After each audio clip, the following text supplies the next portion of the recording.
Yeah, you knew what that was. Oh, sweet taste of a seasonal beverage. So on this episode, we finally get to test out one of the most highly requested broadheads of 2024, the Beast. This broadhead right here has had more hype than the O.J. Simpson case. The amount of questions I've had about it, the amount of people that wanted me to test it, the amount of people who've commented on all the reviews I've done on it, it's been unfreaking real. So me and Chris doubled up in the tree this evening again. I'm gonna be on the camera and have my bow in hand.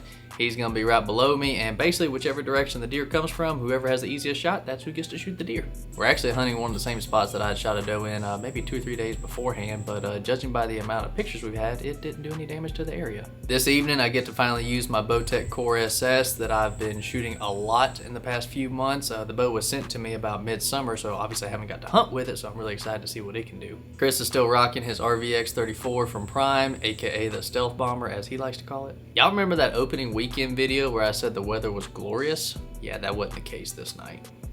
I ain't gonna lie, it ain't gonna take much for one of us to pull the trigger after sitting out here in this heat.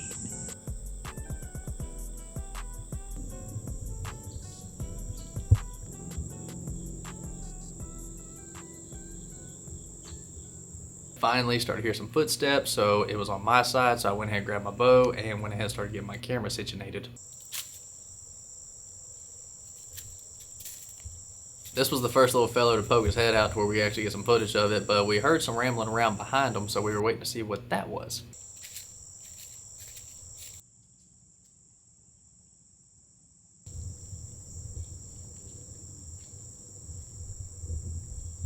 I found your grandmama. So this little nanny was taking her sweet time, and I went ahead and got her in frame for when she stepped out because I didn't think she was going to stay there all flippin' night.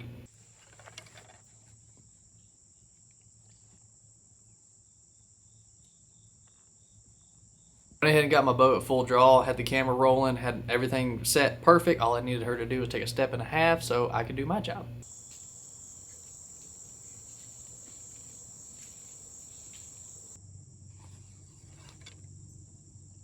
Turns out she was in no hurry to be anywhere at any point in time, so I ended up having to let down because I was getting tired. And there is one stick in the way where I'm pretty sure I could have threaded the needle, but it just wasn't worth it.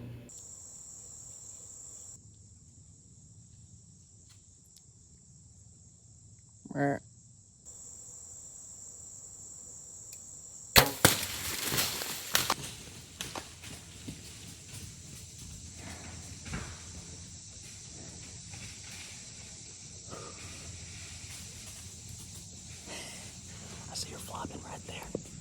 That was a hard shot. Yeah.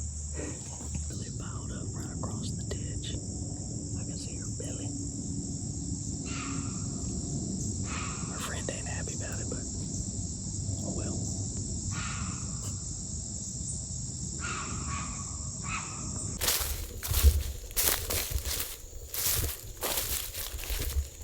This is the tree.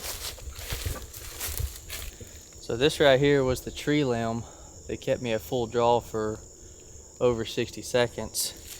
That one, what did I shoot her with? That one was with the Beast Broadhead. And I don't see my arrow with the lighted knock. I would have shot her right in here, wasn't it, Chris? Saw her fall. I know she's right across the ditch over there. But what if I didn't see her fall?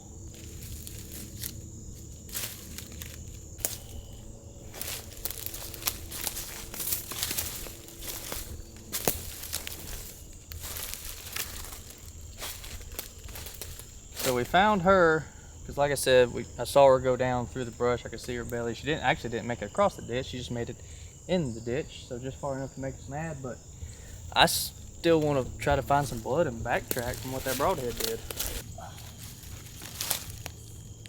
Well, that would have been great blood to find if it had gone through at the scene of the crime.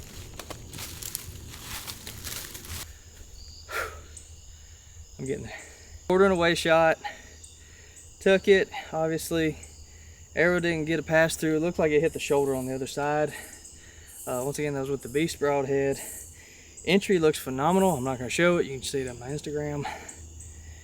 They're actually Hold on, let me check something. We didn't find any blood where we started or where I shot her.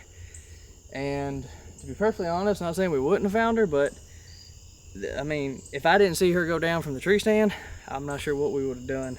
Really, all the blood is within 10 foot of her. We're gonna curry comb the outskirts a little bit. Yeah, I don't know. I guess we'll try it on a bigger animal. Maybe the beast only works on 200-inch deer. I don't know. If that's the case, it's not the broadhead for me. All right, so it looks like I get to eat a little bit of crow, which I'm happy about because that means these broadheads are actually living up to at least half the hype that I've heard about them.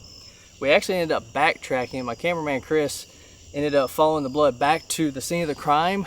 Well, she obviously, and keep in mind, it is obviously very thick in here, went a different direction than what we thought she did. This is the start of it. So I will have to say, backtracking, there was a very good trail. We just flat out went the wrong direction, operator error. So, I mean, it was a hard shot, so we knew she was gonna die, but we wanna see how easy it is to find our animal once we shoot it. And judging by the trail that we found backtracking, if two other people with a little bit better IQ were in the stand, they probably would have found it. So yeah, in short, before we start talking a little bit of smack about somebody else's broadhead, make sure you're standing in the spot that the deer was actually standing in when you shot her. So we got old girl loaded up in the back of the Yoder. I'm heading to the processor, and I get a text from my buddy David. He was asking me what time the processor closed, and I told him, and I said, "Did you shoot one?" He said, "I sure did. I'm on the way." I said, "Well, by God, I'll meet you there. I'm taking one too." The reason I'm putting this in the video is because it was actually his first bow kill ever. So proud of you. Me and David done filled out all the paperwork on our deer. We're getting ready to load up and head to the house when all of a sudden here comes another vehicle. This vehicle did not have a bed attached to it.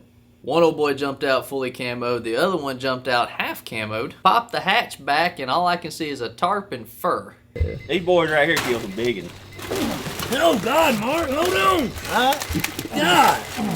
God. Wasn't expecting that.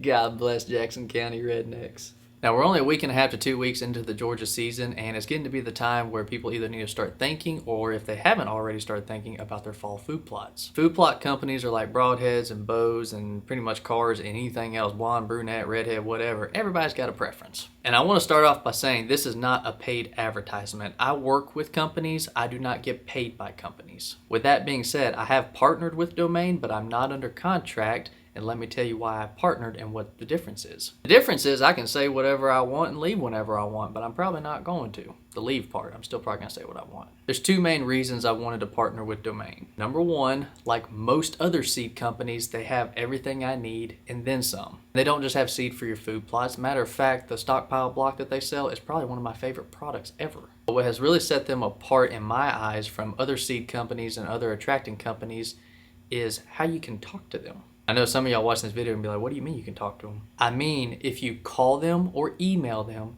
and tell them where you are, what kind of dirt you have, and what you expect out of your food plot, they'll tell you exactly how to do it to a T. When to till, when to fertilize, when to plant, what to plant, and when to expect it to come up. They might be some good old boys, but at least one of them has a bachelor degree, I guarantee it.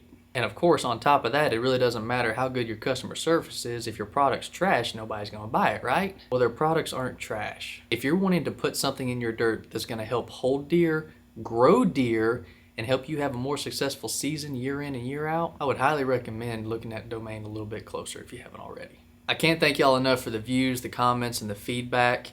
Just so y'all know, if you haven't already seen the video from probably a month ago, we are getting extremely close to that 10,000 subscriber mark, which means we're going to be giving away this Dart and Consequence at 10,000 subscribers. So if you haven't subscribed already, that's all you got to do to enter. Once we hit that mark, I'm going to draw a winner and be getting a hold of somebody to give them their new toy.